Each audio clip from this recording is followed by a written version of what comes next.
Salut, salut, bonsoir, bonsoir. C'est Congo News 24. Nous sommes encore aujourd'hui pour vous présenter cette émission sur notre beau pays, la RDC. Comme toujours, avant de commencer, nous disons merci à Dieu. Nous disons merci à nos chers abonnés et téléspectateurs qui nous suivent partout dans le monde et à RDC. Au sommaire, la liste des ministres déposée par Ilunga a été rejetée par le président de la République. La liste Oyo Ilunga Ayakina Ngonde Bozomonana président de la République a été rejetée. Toko développant une émission abso bandeko. Somo eko yindi obalwaka e yindi bandeko. Deuxième point, réaction des députés de Palou suspendue par le président de Palou sur instruction de Kabila en direct de Kingankati Bandeko. Réaction yaba ba député Oyo bazaki suspendu na FCC pour n'andingue ba réclama ki ba poste alors toko développant Bandeko na émission na biso. Troisième point, le gouverneur de Kinshasa, Getini Ngobila, interdit la mendicité aux enfants de la rue. Bandeko apeki si bana basenga suba mbongo te. Ba shege don a interdire ba pesi suba shege mbongo te. Alors police azana nzela bandeko. Et yindi na Kinshasa entre le gouverneur et le Chege Bandeko. Ezaya ko yinda. Toko commenter en une émission na biso bandeko. Premier point. La liste des ministres déposée par Ilunga a été rejetée par le président de la République. Commençons avec le premier point. Alors bandeko, commençons avec le premier point. Le président Félix Tshisekedi a rejeté mercredi la liste des membres du gouvernement présentée par le premier ministre Ilunga. Président a rejeté Yango. Alors pourquoi a rejeté Yango? Bandeko Bolanda, parce que ils ont vraiment mal. Le président a rejeté mercredi la monture de la liste des membres du très attendu gouvernement qui lui a été présenté par le premier ministre.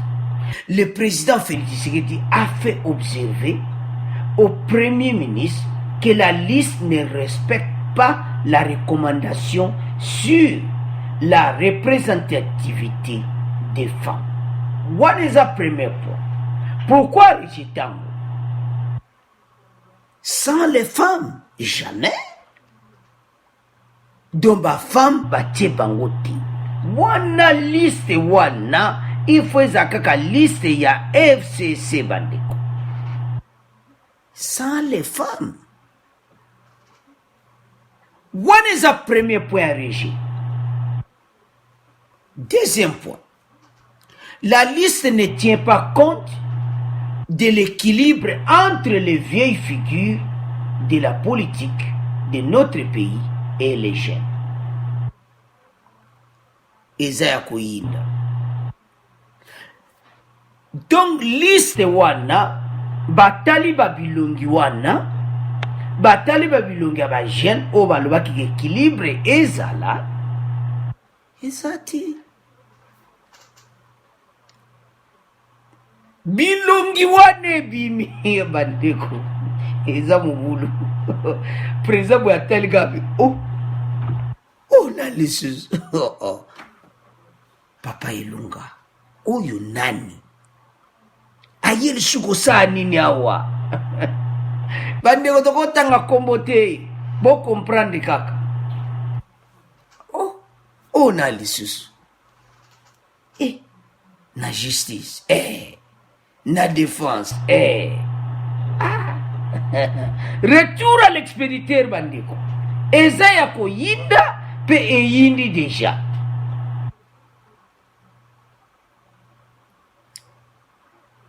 recommandation sur la représentativité des femmes. Et ça qui recommandation par la société civile partout. Qui passe il faut pas bazar. Voilà le premier point. Bata la liste on a mobimba. Oh. Jamais sans les femmes. Tala. Papa ilunga liste wane yé. 42 postes. Femmes azati. Retour à l'expéditeur. Bah qu'est-ce qu'on a bilongi? Ah. La liste ne tient pas compte de l'équilibre entre des vieilles figures de la politique de notre pays et les jeunes. Isamawa. Ah. Oh, nanisus. Ah. Mais bateau yangoto le bateau bakoza suna gouvernement ya sikoyo te. Peuple azo zela mona bilongi ya sika. Bilongi oyo te. Bandeko za kuyinda. Toyebisa kibino que le président Félix Tshisekedi a le pouvoir en main. Ba préviango. Retour à l'expéditeur.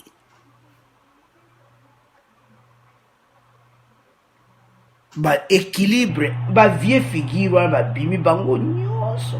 Donc si c'est 40 wala nyoso ka bilongi wana kaka. Mwe kutotanga ba kombote. Batuyo bango te. Na gouvernement Félix président de la République na gouvernement oyo pene ya Félix Tshisekedi mais batuyo te. Retour à l'expéditeur. Bandeko za kuyinda partout. Donc Kinshasa za kunyingana lelo donc ba journaux bandeko ba journal nyoso akindong kene ko talo ko mona donc la liste est rejetée par le président de la République. Pourquoi président rejeté la liste one? Ba raison on a tout précis mais il y a aussi d'autres raisons. Yango tozolo bake FCC oyo nyonso bazoluka ekosimba te. Parce que président Félix Penda azolakisa bango que il est le président de la République. Retour à l'expéditeur. Bandeko za kuyinda na kan FCC parce que ba liste zongi aloba bandele choisir. Alors à vous de commenter bandeko na premier point. Tout le cas qu'on a deuxième point na biso. O eza été réaction y a ba député o bazaki suspendu. Alors bandeko to comme la deuxième point na biso.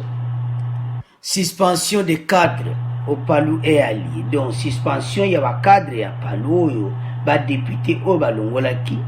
Alors bango ba yesiko réaction na bango bandeko eza somo. Eza somo eza ya kuyinda. Toyoka déclaration ya Thomas Lokondo. Je n'en prendrai même pas un acte. Parce que pour exister politiquement, je n'ai pas besoin de Palou. Alors il y a déjà acte à suspension wanati. Parce qu'il n'y a pas à l'exister dans la politique.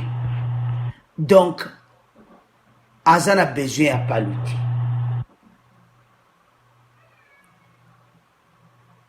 Il y a le but jamais qu'on prend des actes nango. À le but, je m'en fous de ça. Mon avenir politique ne dépend pas de Palou. Est-ce que Palou existe chez nous en Équateur? Les Palou existent au Nord Kivu.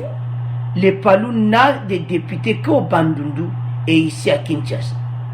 Depuis 2006, les Palou a eu combien de députés? Il y a le but, je m'en fous. Ma suspension, je n'en prendrai même pas acte. Parce que pour exister politiquement, je n'ai pas besoin de Palou. Alors, suspension, wana. Bandeko, suspension, mon don mona kaka. Bata FCC a Palou. Donc, Kabila ABC et Kabouye. Suspendre bango. Il n'y a pas suspendre bango. Donc Kabila nous a décision à partir de Kingankati. Batubana droit qu'on batte pourquoi va suspendre Bandeko. Bandeko va réclamer qui va poste va le ouvert ma qui peut perdre tu va poster. Alors Kabila ko la CPL qui n'a monté a ebisa qui président Palou va suspendre bango. Alors président Palou a suspendre bango. Alors le condor le biya ko tu as acte il s'en fout pour y poise à la représenter et ça te pour la panne.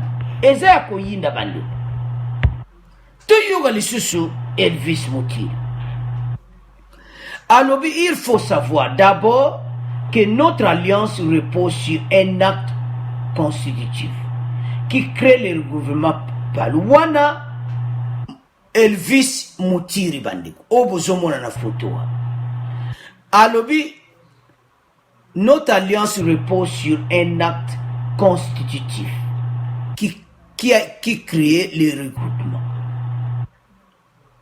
Dans notre acte constitutif, les articles 11 et 16 ne donnent pas au président le pouvoir de prendre seul de si graves décisions.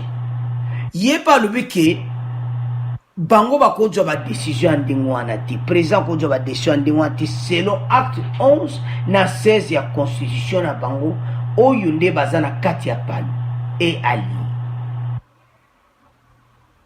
Et parlant de la sanction, l'article 22 de notre acte ne prévoit aucune sanction qui s'appelle suspension à durée indéterminée. Donc, il ne se retrouve pas. Donc, à l'objet qu'il y a suspension, wana mutiru mutaoloba. Abi suspension wana. Donc, yé na article 22 et je ne vais même pas à suspension pour présence à droit au suspendre bangote.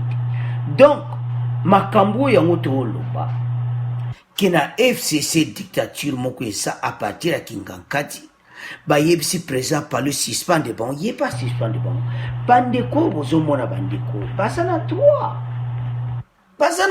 parole pas na droit parole bango misato ezate ke bo suspendre bango misatu kaka ndenge wana alo bandeko wana réaction na bango bolandi le kondo alobi s'en fout constitution bandingo musuba alobi d'abord bango baza ko exister eza pona paluti po palu azana ba député na ba province mosusu te azana ba député kana Bandundu na Kinshasa.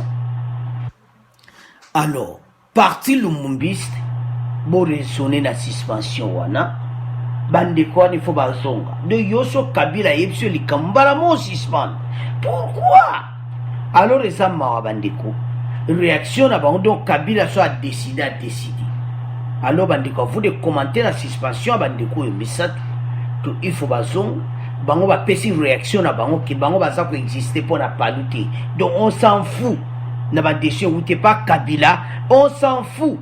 Kabila joba décision à Kingankati balobi on s'en fout de cela parce que na constitution na ba palu esati. Alors vous de commenter bandeko token na troisième point oyo siliko yinda na Kinshasa entre le gouverneur de Kinshasa et le Chege ezaya ko yinda na kin bandeko. Alors bandeko to comme na premier point na biso le gouverneur de Ngobila interdit la mendicité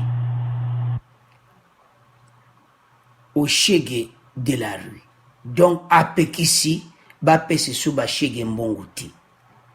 Le gouverneur de Kinshasa a décidé le 13 août d'interdire tout racolage aux abords des artères principales de la capitale congolaise afin de lutter contre le phénomène de Chege. Donc, Bapekissi, Bapesa le Soubana Oyo Mbonguti. Donc, a dit décision na bandit. Bolanda. Ngobila ne souhaite pas donner le mauvais exemple. Il a dit ceci. J'ai tout simplement attiré l'attention de la population. On constate à ce jour des jeunes gens le long des grandes artères de la ville qui font non seulement la mendicité, mais aussi qui commettent des vols, du vandalisme. c'est moi l'autorité urbaine, le numéro 1 de la ville de Kinshasa. Donc j'ai pris la décision d'interdire tout racolage aux abords des artères principales et même des grands carrefours de la ville. Alobi a Pekissi. Parce que, en tout cas, ça a raison. Parce que, pourquoi tu le vas bon, ok? Tu peux cet exemple. Moi, je suis un mouké. Aza vraiment mon bébé. A comme na ville ndenge nini. C'est que ba boti ne ba memi kuna. Alors biloko wana shege zo déranger mboka da biso. To lingi mboka e koma développer. Alors ba du solution pour na ba shege. Shege nyonso il faut kende na ba orphelinat. Ba orphelinat wana baza kozela bango l'État azo luka aide.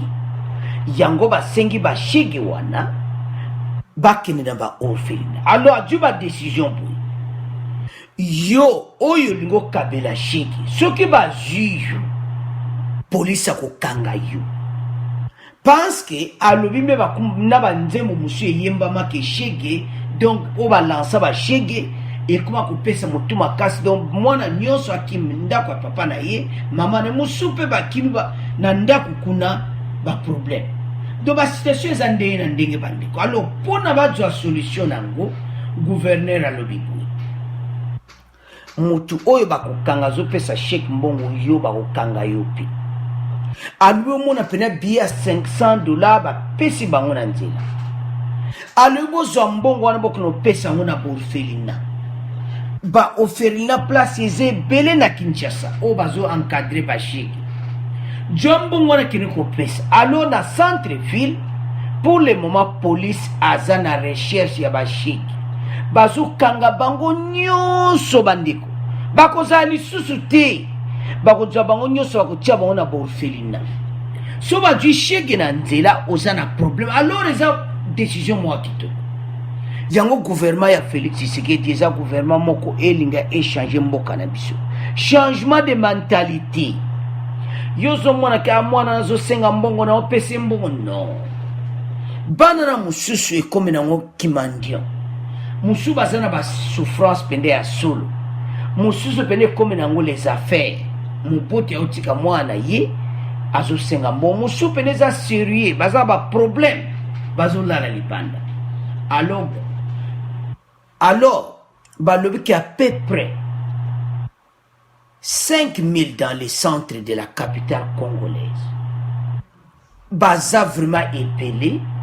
Yango balobi eti assez c'est assez. Police ezana nzela. Nde bozo mona camion ba police bazo tambola donc yemoko chef Kasongo ya police nationale à Kinshasa. Alobi soki ba yo okangami. Jombongo na yo. Kene ko pesa na orphelinat ba pesa ba shegi. Si ba mono zo pesa yo telemi na nzela na voiture no zo pesa shegi mbongo ba kokanga yo. Bali su ko mona ba shegi na nzela ti. Donc fin ba kozali su na nzela ti so ba du shegi ba kangi ba ko bwa kena orphelinat. Yo mutu oyo ko pesa shegi mbongo ba zio ba kangi yo ba ki ko tia yo na cachot ya police parce que ba lobby déjà ki ko télématé ko pesa shegi mbongo ti. Abi ba shegi wana ebele pe ba komo commettre ba crime. Ya ko yiba ba saka batu ya ko yiba biloko batu. Alo biloko wana balingi basilisa ngo na ville ya Kinshasa.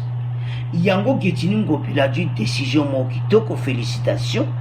Ete bakene kopesa mbongo na ba orphelinat. Place bana wana ba ifale bakende. Soko moni mwana na nzela kopesa mbongo tekene kopesa na orphelinat parce kuna bazana besoin mbongo ba aider ba chèque wana. Alors ni beke koi banda lelo plus de chèques dans la ville de Kinshasa. Ce qui va juillet bakomema ye na orphelinat mais yo mutu ozo kabela shege soki bazwi yo nde bakotia yo na prison. parce que yo bapekisi kopesa chèque mbongo te jwa mbongo wana kende kopesa yango na place oyo baedaka bana eza ebele na Kinshasa. Alors bandeko vous de commenter que eyindi entre Getini Ngobila et le chèque. Alors bandeko to comme na fait émission na biso to résumé. Alors bandeko to comme na fait émission na biso pour te faire résumé.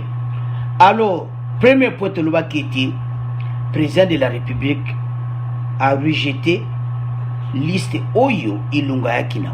Il a rejeté la liste des ministres parce que ba point Oyo ba recommandation ils a respecté basi bazalaïté et puis ba figure ba vieille figure na ba nouvelle figure donc recommandation wana ils a respecté.